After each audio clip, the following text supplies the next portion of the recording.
That's the kind of family.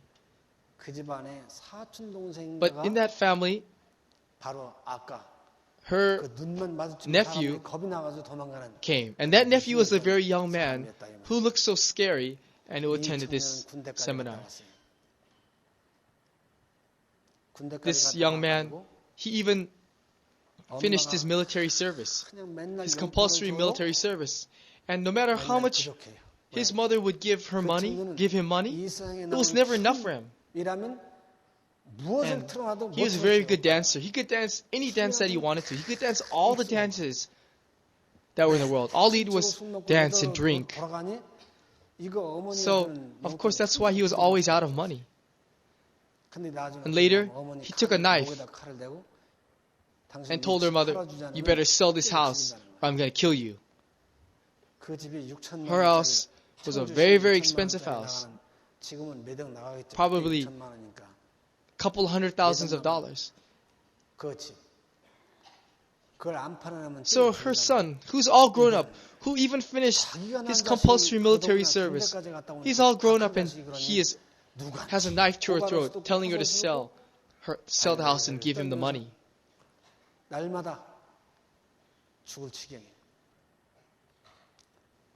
But this son, this son's body was covered with scars. And then, so this lady whose knife was taken out of her, went to her and said, "If you send your son to attend that seminar, then he will become a new man." So when this lady heard that, she said, "Okay, then please take him. Will you take him with you next time?" So this mother said to her son, "You know, if you follow your aunt and go somewhere with her for 10 days and attend that seminar, then I will sell this house and I will give it to you. I will give the money to you." "For real?" "Yes, I promise." So this son thought about it. He would never believe in God or go to church. But he thought about it. If he sits for 10 days, he can make many thousands of dollars just for sitting each day. And so he said, "Even if I don't like it, let's be patient for 10 days. And he came here to make the money." And of course, when he sat down, everyone who sat around him were so filled with fear that they couldn't bear to sit next to him. So they picked up their books and they would all move to another place. Then this mother, while she was at home, she was afraid. What if the son came back and said, "You sent me over there? How dare you?" And if the wind just blows, she just thinks it's her son coming back to kill her. Because he's not the type who would go to church or listen to any seminar, and let alone for 10 days. So day and night, she was always filled with fear that her son would come back and threaten her.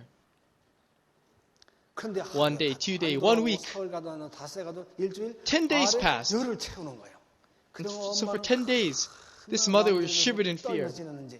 But after 10 days, she thought the son would come home saying, "Did you sell the house?" But he came home without a word. This mother could not even look at his face, and instead got some money. He said, here's some money for you. Because she was afraid that he would ask her about the house. He took the money. Later, he came back. "Mother, I have no use for this money," and gave it back. And she couldn't understand. And she bought a whole bunch of cigarettes for her son and put it on his desk. And yet, many days passed and he didn't even open one. And instead, he became such a kind son to her. 10 days ago, he was such a scary son who only wanted to kill her and only wanted the money. But now, he has completely changed.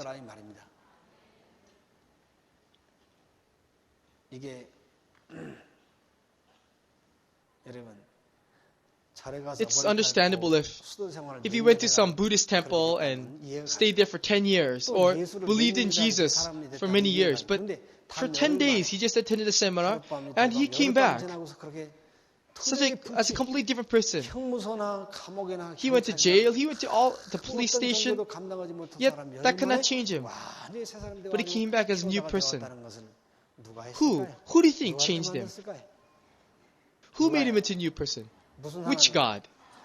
Only the true God can do that, and that is the power of the true God. That is the very same thing. It is a repeating of what happened in the attic room 2,000 years ago with Jesus' 12 disciples.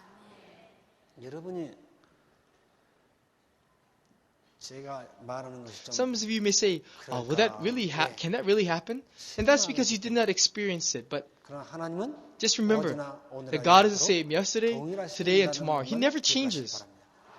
He never changes. The God who was powerful 2,000 years ago at the time of Jesus, He is still powerful. He did not die. He didn't pass away. He didn't go anywhere else. And His power, and that very power will continue for eternity.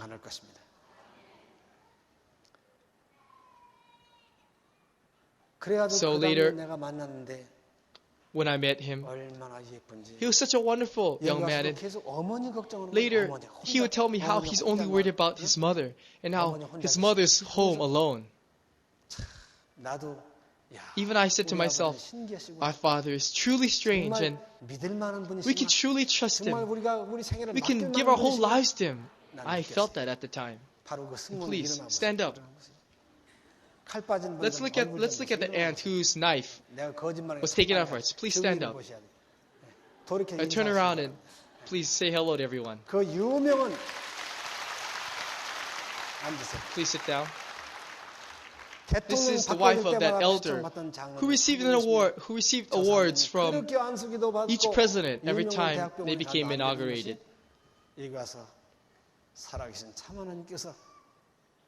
It is the true God who took out the knife in her heart and also saved her family.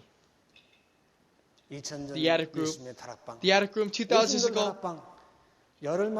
was saying, in 10 days, do you believe that during that meeting there in 10 days, prostitutes and thieves were changed? Then do you believe that God is still alive today? Then that God, He will also be able to bless you today. When you came here, you may have thought that this place would be like some other church in the world, and people would clap and jump up and down and scream. But we never do anything like that at all here.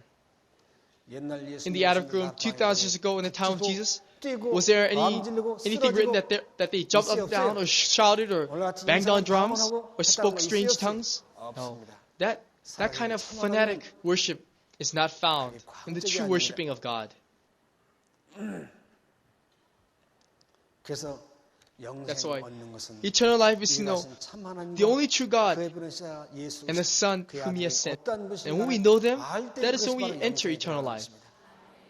It's not believing for many years or graduating from theological seminary or theological school. The third subject we will be studying this seminar concerns Elijah. Let's read Malachi chapter 4, verse 5 and 6. Behold, I will send you Elijah the prophet before the coming of the great and dreadful day of the Lord. And he will turn the hearts of the fathers to the children, and the hearts of the children to their fathers, lest I come and strike the earth with a curse. Behold, I will send you Elijah the prophet before the coming of the great and dreadful day of the Lord. And it will turn the heart of the fathers to the children, and the hearts of the children to their fathers, lest I come and strike the earth with a curse. This Malachi chapter 4, verse 5 and 6 is speaking of the event of Elijah. But do you know what they say in the churches in the world nowadays? Oh, this Elijah, is speaking of John the Baptist who appeared before Jesus came. Isn't that the way they teach? And yes, John the Baptist did do the work of Elijah. But the John the Baptist also is just a shadow, just a sign of the true Elijah which would come in the last days. Then, if this Malachi chapter 4 verse 5 and 6 is not speaking of the John the Baptist as Elijah, then it is speaking of when Jesus comes again, there will be another Elijah. Let's look at it again. It is behold. Is this behold speaking to people who died 2,000 years ago in the time of Jesus, or people who are alive today? It is speaking of those who can see, who are living today. He's telling us, behold, look, I will send you Elijah before the coming of the great and dreadful day of the Lord. What is the coming of the great and dreadful day of the Lord? It is the day when all the people will, in front of all the people, in front of those who will go to heaven and those who cannot go to heaven, when all the people are divided into white sheep and black goats. On that day when Jesus comes again, that is when Elijah will come. Behold, I will send you Elijah, the prophet, for the coming of the great and dreadful day of the Lord, before the second advent. Who will send?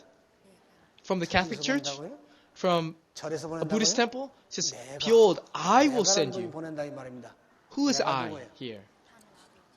Not the false God, but the true God. Do you believe that the true God sent John the Baptist 2,000 years ago? At that time, John the Baptist was considered a fanatic and a heretic. And yet, he was sent by God, and he did not learn from any theological school. He learned in nature from God himself. And he was prepared in the wilderness. Then how about Elijah the Tishbite, mentioned here? Is also I who is the true God, sent him. Did he come out of any theological school? No. God, the true God, prepared him in the deep countryside. And yet all the religions at the time tried to kill him for 3.5 years, telling everyone that he was a heretic. But in the end, this Elijah killed all those 850 false prophets. In the same way, in these last days, the true God will send Elijah again before the coming of Jesus. Do you believe that this will happen? I hope that you will believe it.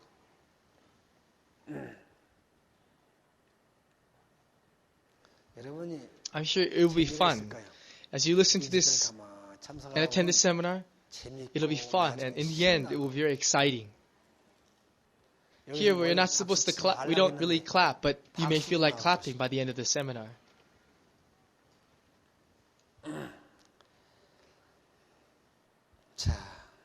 Let me continue.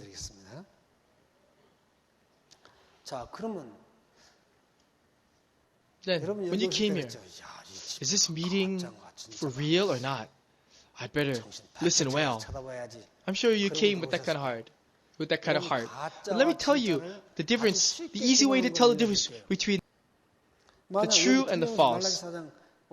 There's even people who say that Jesus will come in October.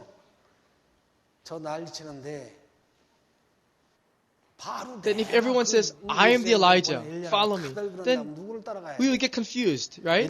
But he says, how many did he say he will send? He will send one. And Jesus, 2,000 years ago, how many Elijahs was there? There was only one. And how about in the time of Elijah? There was only one. Nowadays, there are many people who call themselves Jesus, and many who call themselves Elijah.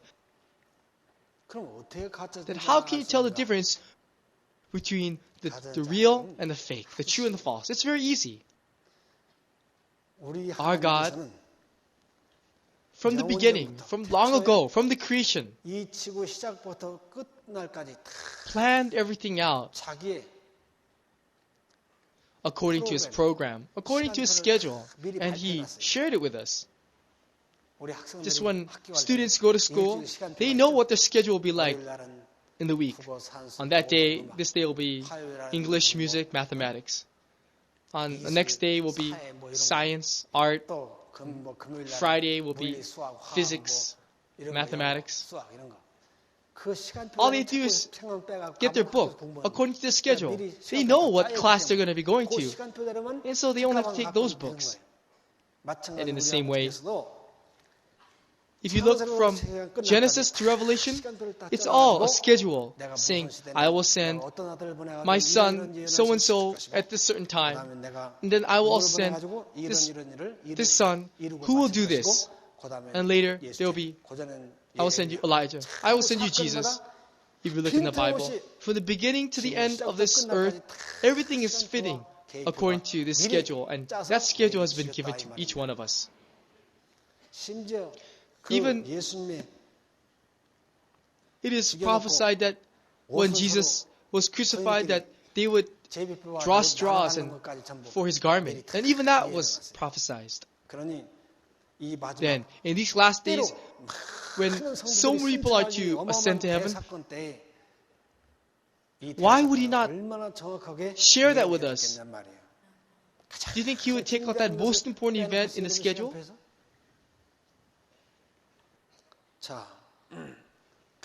Then, if there is such an exact schedule, how can you tell the difference between the real and the fake, the true and the false? God says, I will send so-and-so at a certain time. I will send so-and-so at a certain time, and that person will do this. Those who fulfill those requirements, is it true? If the time is different, the place is different, and though God said that he would do this and that, but instead did something else, then is that true or false? That's the fake. That's the false.